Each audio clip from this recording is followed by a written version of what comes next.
And the race is on. Mr. Tatler from the outside, rising up Crystal Beauty, Watershed, Nara, Papa Ethan, and Shoemaker is the early trailer. Crystal Beauty, followed by Watershed from the outside. Nara is racing third by about 5 lengths. Running down on the inside is Papa Ethan, Shoemaker, and Mr. Tatler.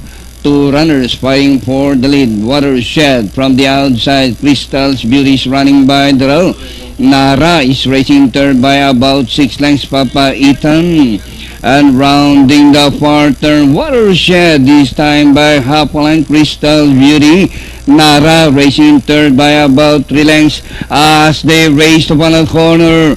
Watershed by a length and a half. Crystal Beauty, Nara, Papa Ethan, Shoemaker. And with the last 300 meters more to run, Watershed followed now by Nara on the outside.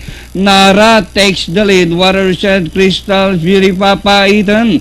Nara by about 3 lengths, followed now by Papa Ethan. And nearing the finish line, Jesse Basilio Guse on Nara. Papa Ethan, Close, Shoemaker, Watershed, Crystal Beauty, and Mr. Tatler.